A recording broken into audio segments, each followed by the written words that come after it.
Welcome to the West Tigers podcast. We're up to episode number 70, and Eddie, we're back again. We got, of course, the interview with Darcy Byrne, and a double this week for the West Tigers podcast listeners and viewers.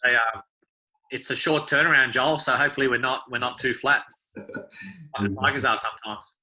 I've had another listen back to the chat we did with Darcy. It was always interesting to get a different perspective on things, and no great surprise that he's keen on splitting the games between Leichhardt and Campbelltown. It seems like the clubs, I don't see any signs that we're going to be making any change away from that anytime soon, obviously incorporating the ANZ and Bank West games. So Leichhardt and Campbelltown at this point in time look to be here for the long term.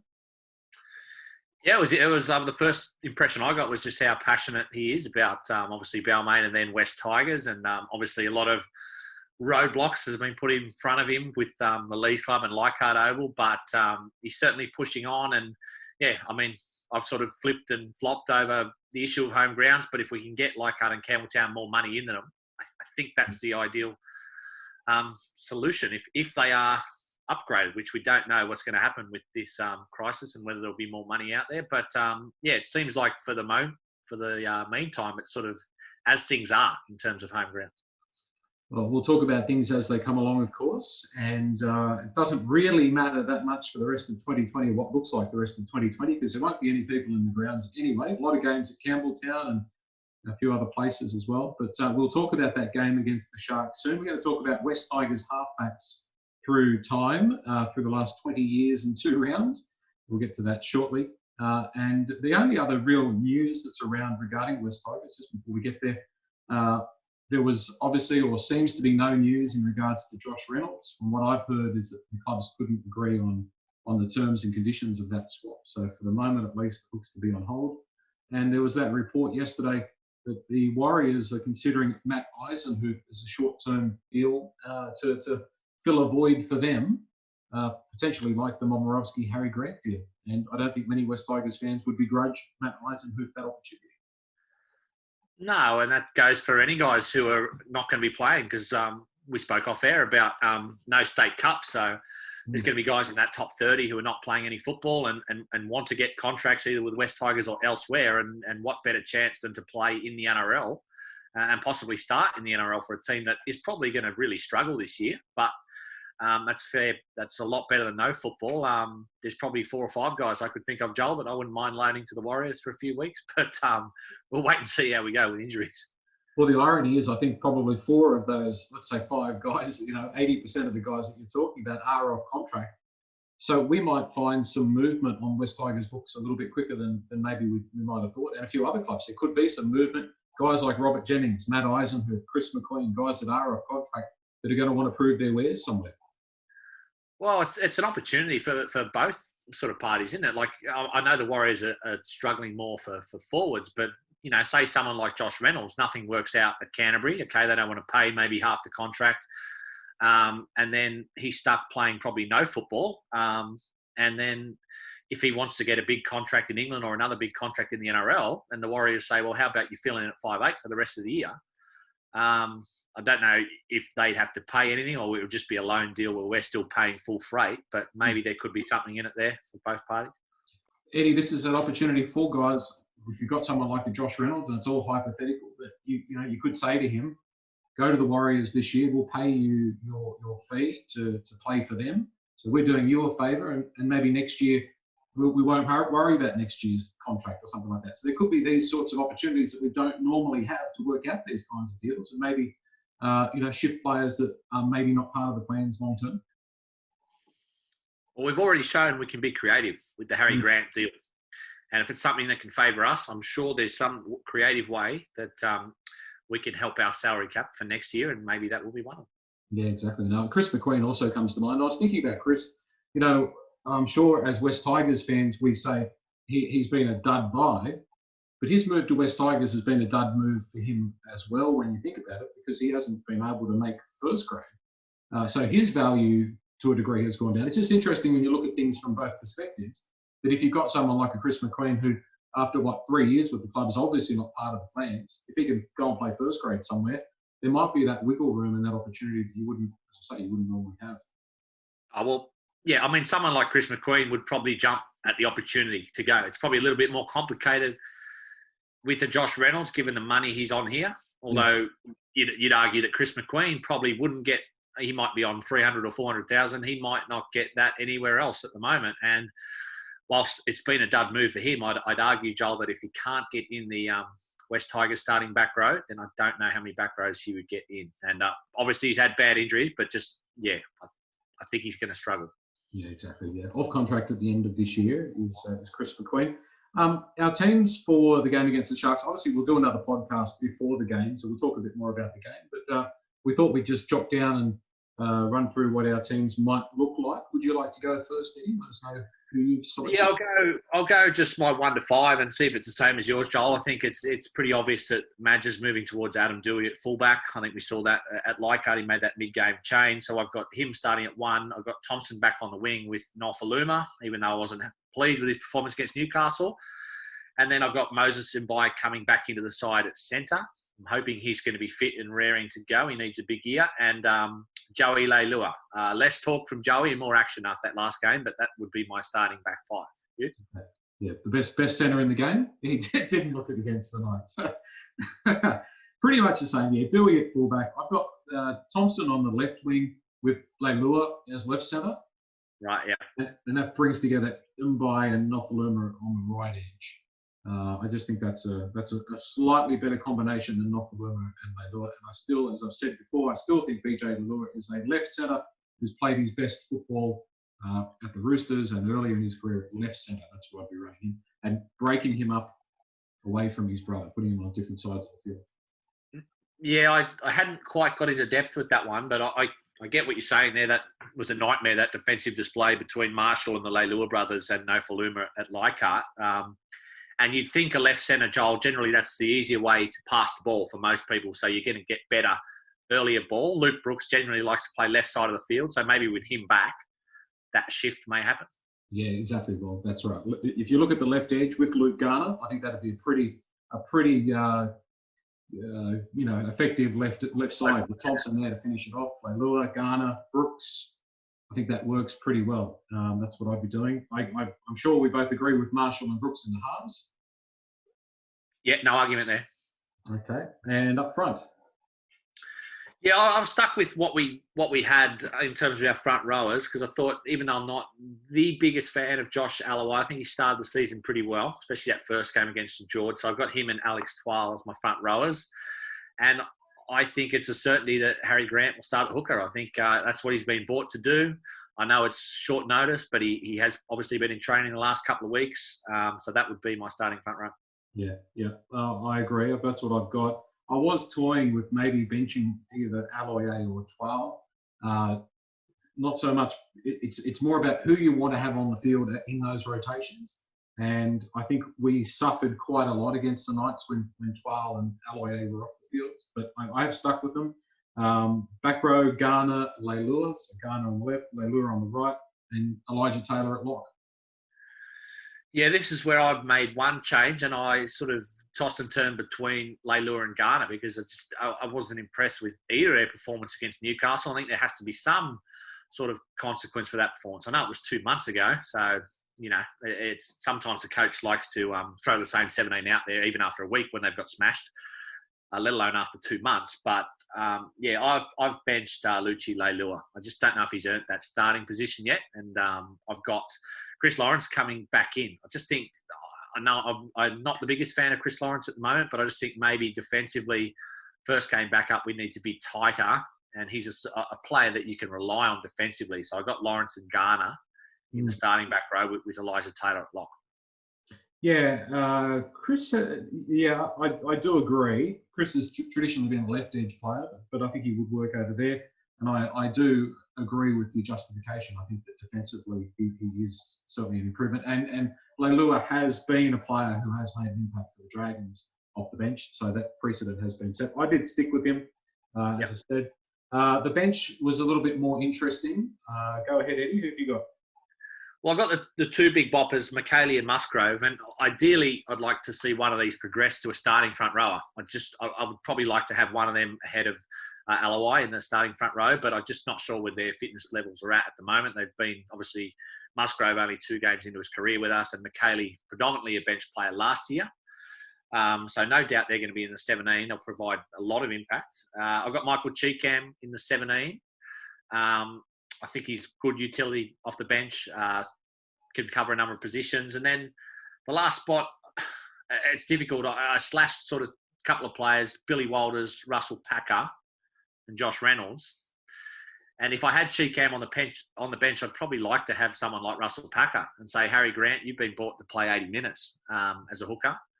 But maybe the first few weeks, I'd go for Billy Walters, which leaves us with only 2 props and maybe a Michael Cheekham and a hooker, which I don't think you'd like that bench, Joel.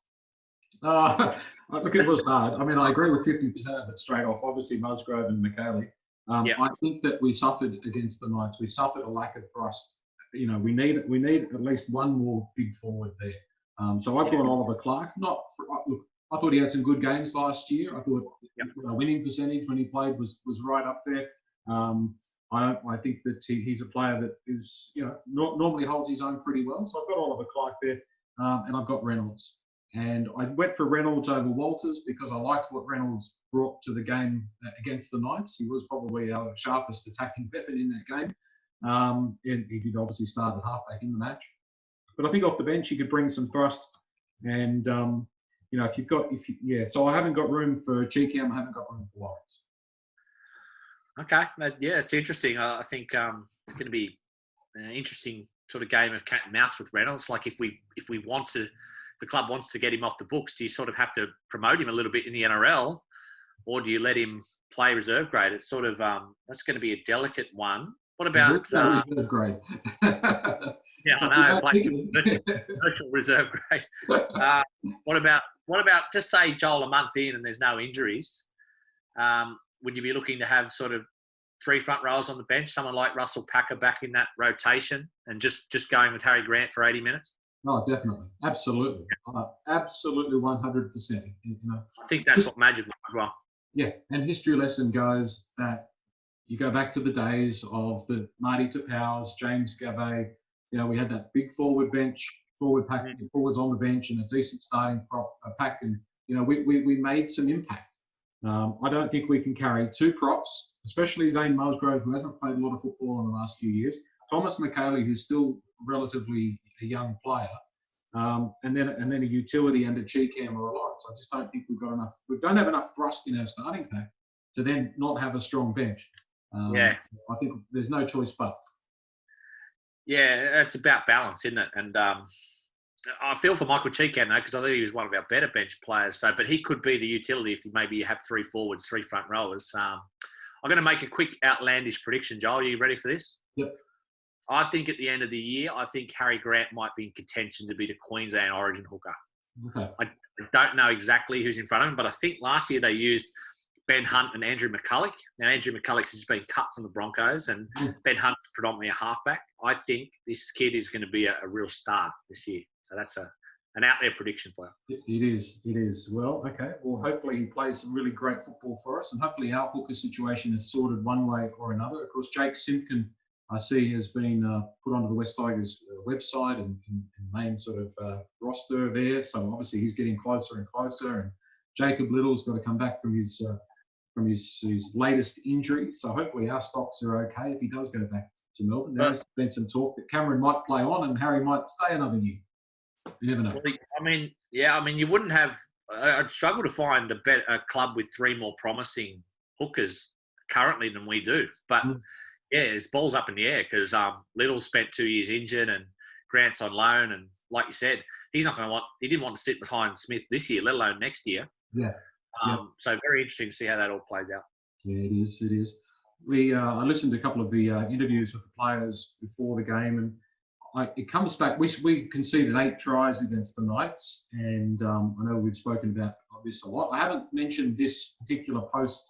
I'll share the screen, Eddie. And I haven't mentioned this post on the podcast, but I mentioned it on our Facebook page, and it wasn't actually on our Facebook, one of our Facebook followers, but this was on a West Tigers group on Facebook, and I just saved it, and I thought this is what needs to be printed and put on the wall at Concord, albeit a demountable at Concord. I think it's time for the players to stop talking about how hard they train, about how they are changing the culture, how we're going to compete on everything. Just toughen up and start doing it. Our gap between our best and worst is too big. We continually have games where we let in soft tries and not mentally weak. I mean, is that just 100% straight on target? I think the last 4 or 5 lines is 1,000% on target, where he says the gap between our best and our worst is way too big. And we are mentally weak in some games where we let in those tries against Newcastle, which are just, you wouldn't see in a reserve grade competition, let alone the NRL. Where I think I disagree a little bit is just the top, because I think it's hard, Joel, for players like if you're getting interviewed at Concord Oval and you got Channel 9 and Fox and all these people there, you can't exactly sort of say, oh, the culture's no good or whatever, but I know what you mean. It's sort of, they all say the same thing. I think they have to say the same thing, but maybe it would be refreshing for one of the senior guys to come out and say, look, we haven't made the finals in 5 years. We just got to shut up and let our performances do the talking, rather than saying how great everything is. So I know what he means with that. Yeah, well, unfortunately, Eddie, it hasn't been 5 years. It's nearly double that. Yeah, I know. I think, I think you're, I mean, obviously the players are asked, how's the preparation been and how you're feeling and all that. But I think more putting that under the microscope, what I've seen with this club over 20 years, albeit aside from the 3 years, so the 17 years that we haven't made the finals, in every part of those years, we've won probably 2 or 3 games on the trot. Things have started to look better. And the club's come out and there's been media and there's been this and that. The Tigers have finally got it together and finally we're on the right track, and it's fallen in a heap. And I think that's I know that a lot of people would probably agree with me, and they've seen that same phenomenon with this club. And that's what's got to turn around. Stop reading those headlines when things start to look like they're getting better. And actually continue on. And I mean the professional clubs come out 9 times out of 10 and put in a consistent performance, and probably 60% of the time they win their match. And we're not there yet. We've never been there. Yeah. I mean, who would you say, Joel, are the professional clubs? It's probably only a handful you could say that. And my argument would be that, I don't know, Melbourne have obviously got a better roster, but who knows? People who go there say whenever they go there, they train harder than any other club they've been at. So maybe it is those things that, Michael Maguire hinted a few times last year that he was frustrated already about almost the acceptance of mediocrity. And, he doesn't want to come out and run 8th. He wants to try and win a competition. And it's just, I know what you're saying. I agree in general. Every year we have games we should win, but we don't. I just think the last 2 years, the problem is not so much the mentality, more getting the roster better. Because I think we've competed generally pretty well, whereas back in 2012 and 2016, we had some great sides then, and we're really mentally soft. I think it's a bit tighter now. Yeah. Oh, I think there definitely is a mini rebuild that has happened over the last 18 months, and hopefully that continues. So I think we're moving in the right direction. But I just think the more that we talk about it, the more that we sort of bring it up, and it's good for the fans, I suppose, to recognise what's going on. And we just hope that things change. And we're not saying you've got to go out and win every week, but it's those performances where we have won a couple of games on the trot. We've got a pack Leichhardt, and just for some reason the team just does not turn up. And it normally happens against teams that, on paper we should have very little trouble with. Well, you're going to have to be mentally tough this year, aren't you? Because there's going to be no fans at ground. So the tough will come to the fore this year. Exactly. All right, let's move on and talk West Tigers halfbacks over the past 20 years. And I'll just make that a little bit bigger. Some of the Facebook followers, the West Tigers podcast Facebook followers, their comments: Joshua Burnell, Prince Brooks and Simon. So John Simon, a lot of people would forget that John Simon actually played for West Tigers. Do you remember John Simon running around? I remember being at a game in 2001. It was early season against the Dragons at Sydney Football Stadium, and I think he might have kicked the winning goal or something like that. A good game there, but he was Illawarra player. Might have played a few clubs, didn't he, John Simon? Yeah. Good player in his day, especially. That was a good Illawarra team that he played at back in the 90s. And I think he only had the one season with West Tigers, but I don't really have any strong memories of him playing for. I know he did, but I don't really remember any games that he did play. Joshua's also mentioned Craig Field and Robert Louis, Patrick Paget. Now you can see why we've struggled 17 out of 20 years. Yeah. What about Blake Austin? Was he at 6? But I think from memory, Eddie, Blake mainly played off the bench. I don't remember him starting at halfback. Yeah, he definitely was a super sub the first half of the year. I think he might have got a few goes late in the year. Was that the year that Braithen Astor was 5'8"? He was off the bench? Yeah, I think so. Yep. Yeah, that's a good opportunity, wasn't it, that? Because he had a couple of really good years at Canberra before he faded a little bit, Blake Austin. Yeah, exactly. Lincoln Withers got plenty of mentions, and there's still plenty of West Tigers fans with memories and good memories of the way Lincoln Withers used to play. For a little guy, he could defend, which is probably quite similar to Luke Brooks. He can put on a pretty good shot too. Yeah, Lincoln Withers was fearless. I remember one game, Joel, 2003. I think it might have been the kickoff to the game at the Sydney Showground, and they gave the ball to, might have been Matt Eisenhuth for the Dogs or someone, and he absolutely staying in front, rattled him. He copybook one of those old school round the waist tackles and drop him. He was a fearless little competitor, Lincoln Withers. Well, there's the official list of guys that have played for the West Tigers at halfback over an extended period of time. Craig Field, of course, was the first halfback for the club, came across from Manly, and then South first, then Manly, then Balmain, and then West Tigers. And you talk about fierce competitors. He was a fierce competitor on his day, and a bit of skill too. It probably, once again, Craig is one of those players that, when he came to the Tigers, he just was not, for some reason, the same player he was at those other clubs. Yeah, I think even back then, Joel, he had some issues away from the game, Craig Field, but he was a talented player, a bit of a hothead, obviously. He was known for having great games and shockers. It's my memory of Craig Field. I actually remember his first game, Joel. This was the year before West Tigers. He transferred from Manly midweek to Balmain. Yeah. And Balmain played Manly on that Sunday at Leichhardt, and he was the best player on the field and was man of the match against Manly. Yep. I think he started the year 2000 pretty hot as well. But, he was when he was on, he was a man of the match. And when he was off, he was really bad, Craig Field. Yeah, I remember him and Tyron Smith destroying Balmain in a game in the late 90s. It must have been at the football scene. They beat us like 38-0, and those two were just on fire. Yeah. On fire that day. We mentioned John Simon. We mentioned Lincoln Withers. The thing I remember just with Lincoln Withers is in those days we just could not score any points. No, he wasn't the most creative player in the world, Joel. But in saying that, you look at some of those back lines in 2001 and 2 and 3. There wasn't a whole lot of strike power outside of him. Exactly. Ben Jeffries. Do you remember much about Ben Jeffries? He's kind of slipped from my mind. I thought there was Ben Jeffrey, who was the winger, I think, who came from Gold Coast. But Ben Jeffries, I don't really remember. No, I remember him because I'm pretty sure he was in a battle for 2 years with Lincoln Withers to see who was going to be sort of the halfback. Yep. And a lot of people, he had some raps on him, Ben Jeffries. I think he went on, like Withers, to have a pretty decent career in the Super League. I have to double check, but I think he might have played 10 years in the Super League after he left the Tigers. He might have pit stopped somewhere else in the NRL before. It might have been the Dragons or somewhere. Maybe Manly. Yeah, I think he was more traditional sort of half. He had good ball skills, good kicking game. Yeah. Wasn't the most dynamic sort of player, but I think around that 2002-3, it was either him or Withers, and I'd say he was a more traditional type halfback. Whereas I think if you remember Lincoln Withers at Canberra was more a hooker turned into a halfback.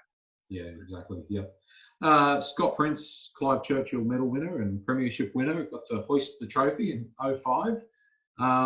It took us an awful long time for us to recover from the loss of Scott Prince, I think. Well, we still haven't recovered, Joel. Yeah. He's still been playing for it. I mean, if we're being honest, I think he's got to be the best signing in the club's history, doesn't he? I know we signed Gareth Ellis. Yeah. But Scott Prince is the key position player. You know, Gareth Ellis, as good as he was, he can't win your comp on his own. And Scott Prince didn't do it by himself. But man, if we had Scott Prince between 2006 and 2012, and we might have won 3 comps. It's pretty depressing thinking about it. Maybe that's an exaggeration. You know, maybe we didn't have the forwards to win 2 or 3 comps, especially the way the game changed after 05. It was a very fast ruck in 05, and he was dynamic the way he was. He's a beautiful halfback the way he played, just his sleight of hand and how he could read things. And he wasn't the best defender, but like Benji, sort of that year, he sort of made it work. And I just loved watching him play anywhere, Scott Prince, because he was that sort of just a really sort of fleet-footed halfback that could do anything well on his day. Yeah, and to be fair, we do talk about players coming to the West Tigers and having played their best football elsewhere. But Scott Prince played the best football of his career with us. And he also came to us after a broken leg and a pretty serious run of injuries. So we did get the best out of Scott Prince. Well, that's a good point. A lot of Tigers fans were very, very angry at Scott Prince when he left, and I could understand. It was raw at the time, and we were pretty shocked. I was a bit shocked, but he came and he did a job, wasn't he? Like he would never have come to West Tigers if he didn't have 3 broken legs or whatever he had. Like he was a protege at the Cowboys, and then was he at the Broncos, and he was going to be a Queensland Origin halfback before that, and then he spends 3 years out of football almost, and Tim Sheen sort of made that phone call, and it's just a shame it only lasted 3 years, because that combination with Marshall was pretty special. Yeah, it certainly was. Ben Reynolds played quite a number of games. Ben from Lithgow, and I think we signed him from the Panthers. He was a pretty handy player, Ben Reynolds. I'm just trying to remember Ben Reynolds, Joel. I remember the name. I just don't remember where exactly he fitted in. Was it 2006-07 in the halves? Yeah, around that time. Yeah. He's one that I know the name, but I'd have to go back and look at the footage, because I can't remember exactly whether he played with Benji or whether he played when Benji was out.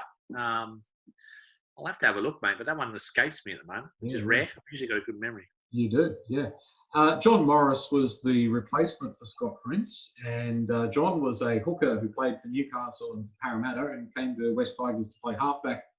And I could kind of see where Tim Sheens was coming from. You've got a guy like Benji Marshall, you've got a Robbie Farah, you've got some other really talented players around. Maybe you don't need a superstar at halfback, but it didn't quite work out.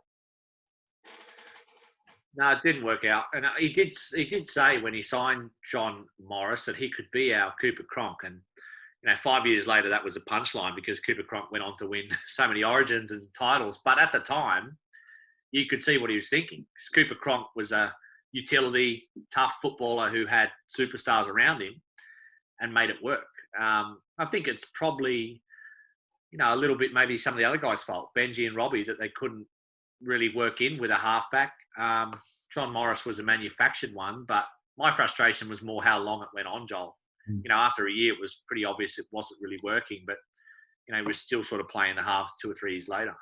Yeah, I agree. Robert Louis came it was a flash. He came out of nowhere, disappeared just as quickly, unfortunately. Of course, went back to the Cowboys after he had a couple of troubles off the field. But he was an effective player in our team, and I'm sure plenty of West Tigers fans have plenty of good memories of Robert Louis. Well, with Robert Louis, it's annoying what happened. I mean, he was the architect of his own demise, so we couldn't have anything to do with him getting sacked. But the 2 years he started at halfback, Joel, we made the top 4, both years. Yeah. So, he was, for me, looking at that list, easily the second best halfback we've had outside Scott Prince. And he did have his defensive deficiencies. He had a few really poor games in defence, but in terms of his ball playing ability and a natural half, he was the man there. Just couldn't keep himself together off the field. Yeah, it's a shame. And once again, we were the ones who sort of missed out and suffered the loss of a good quality player. The West Tigers Forum over the years, I know you and I have both been members for a long time. There's been some players that have come along that have divided the West Tigers Forum right down the middle. There's been lots of arguments and slanging matches about some players. I've just written down a couple that come to mind. Shannon Gallant is one. Blake Lazarus is another. And Jacob Miller. Jacob got a heck of a lot of airtime on the West Tigers Forum with players, with fans loving him or not giving him much of an opportunity to get into first grade. He did get into first grade, and it didn't quite set the world on fire, but he was a pretty talented player. Another one, I think, who went to Super League. Yeah, I think he did okay in Super League. just wonder with players like that whether that's, I don't know. He sort of had that reputation, didn't he? But he sort of looked like a halfback. I remember he had the blonde hair and he sort of whatever, and it just wasn't this. I knew when he came in, Joel, I think he might have started in 2013 at halfback, and that was just a few months after I thought the club had fallen apart. Really, Tim Sheens had just left, and I think there wasn't much good happening around then. So maybe it was bad timing for Jacob Miller, but yeah, I do remember what you're talking about. A lot of hype about him, and then sort of when he got there, sort of didn't come together. But it was early in his career. Yeah, it was. Tom Humble was a player who was more of a utility player. He played a fair bit of fullback for the club. I think Tom filled in when the Roosters fullback got injured in that year. 2013, was it? Yeah, I do remember. He was sort of fairly slight but courageous sort of player. But yeah, the name Tom Humble, Joel, doesn't really get that excited. It's always going to be a sort of journeyman, wasn't he, with a name like Tom Humble? He was never going to have a big head. Yep, exactly. Yeah. Luke Brooks. Look. Spend all day with Brooks, can we? Luke has been the victim of his environment, I think, a fair bit. I think that he came along and where clubs are at. So it's a little bit like music. You know, I was having this conversation with someone recently. You could have a great song, but when you release that great song, there could be two even greater, amazing songs that dominate the airwaves and stop you from getting to number one. And if you release a song at other times, there may not be a lot of competition and you go to number one. So it's a little bit sort of, it's hard to judge. I mean, I think Luke Brooks is a really talented player. I think defensively he's a good player, but we've just never been able to get him in a really good team and get him I don't think he's had the structure around him that he needs. And I don't think that Luke is a superstar player. Does that sort of make sense to you? Yeah, it's been it's still debated hotly on West Tigers forums and that, where Luke Brooks is at. Be interesting to know his market value, Joel. You know, like sort of he was the one that re-signed when everyone else left, and you know, you'd wonder if St George Illawarra gave Ben Hunt $1 million. So is Luke Brooks a better halfback than Ben Hunt in the NRL? It'd be pretty close. I don't know what most people would say. Most neutrals, would you say he's better than Ben Hunt? I'd say he's on par. Yeah. So like, but I don't think he's worth $1 million a year. Yeah. My frustrations with Luke Brooks were more probably 2015 to 2017, where I thought he did have some weapons there. He had Mitch Moses, he had James Tedesco, he had at times, Corabetti, Adokar, some of these guys. And then I think when Ivan Cleary came, I actually think he started to build his career up and take some more responsibility for the team. And he's just had less talent around him. But it's a monkey on the back, isn't it? When you've essentially been your team's halfback for 6 years, and you've never made the finals. Yeah, that's sort of a bit of a black mark on his name, which I think's a little bit unfair. Yeah, but you have to get there eventually, don't you? We do. I think the proof of the pudding for Luke's career is the next 2 or 3 years. What happens the next 2 or 3 years will define how his career goes. If we continue to stumble along, The thing we forget is I think he's only 25. Yeah, he's been around forever. Yeah, and like halfbacks these days, Benji's just turned 35 and still playing well. So he could have 8-9 great years ahead of him, and probably the best football for halves is maybe their late 20s, maybe early 30s these days. Yeah, and it looks like he has, touch wood, the kind of physique that will hold up pretty well as well. So, look, I wish him the best. I hope he does get us to the finals. I hope that it does click in and it does happen and it all comes together. I hope that for him, because I think he's a better than average player. I think that's probably the way to put it.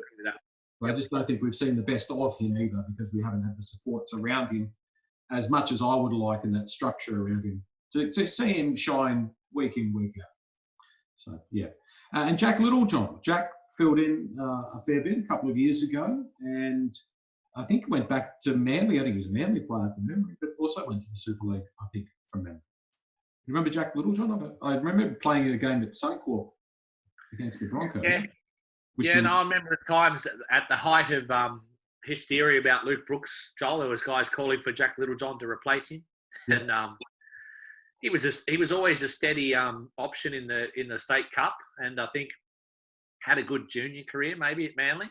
Not so much NRL, but for me he just looked like a yard slow when he come into first grade. Just didn't, he was a structurally good player and good kicker, but he just looked a yard or two slower than Brooksy, and I don't think he'll play much more NRL. Okay, I remember the big news that Robbie Farah was moving to halfback. That was an experiment that didn't last for very long.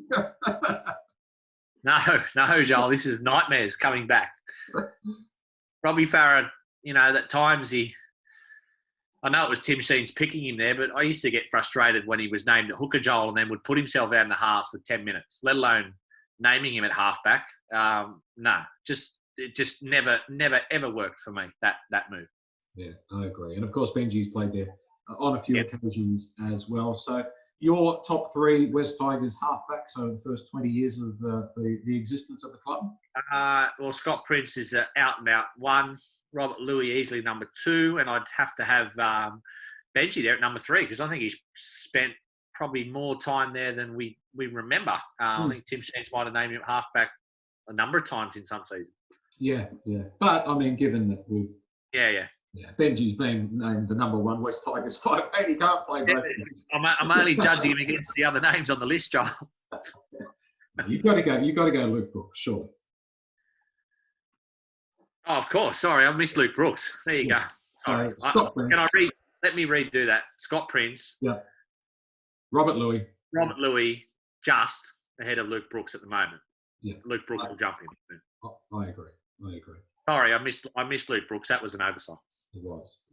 Well, we'll let you get away with that one. Don't do it again.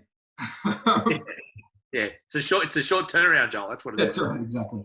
All right, Eddie. Well, you take care of yourself, and we'll come back next week after team list Tuesday, so we'll have an idea what the team is and preview that game against the Sharks. Yeah, I was going to say we might have to get. I don't know how it'll work now. All these tipping comps everywhere, but are we going to try and get our one going? That will happen automatically. So you can continue to go and log in. It'll be there. It should all be updated to have the new games, and everything will continue on. So if you were a part of the West Tigers 2020 tipping competition, make sure you get your tips in. You should get an email from that tipping competition that we're with, and get it in, and everything will continue on. Excellent. Looking forward to the first round back, Joel. Hopefully we can tip a few winners. At least if the Tigers win, I'll be happy enough. Exactly. Thanks, Eddie. See ya. See you, mate.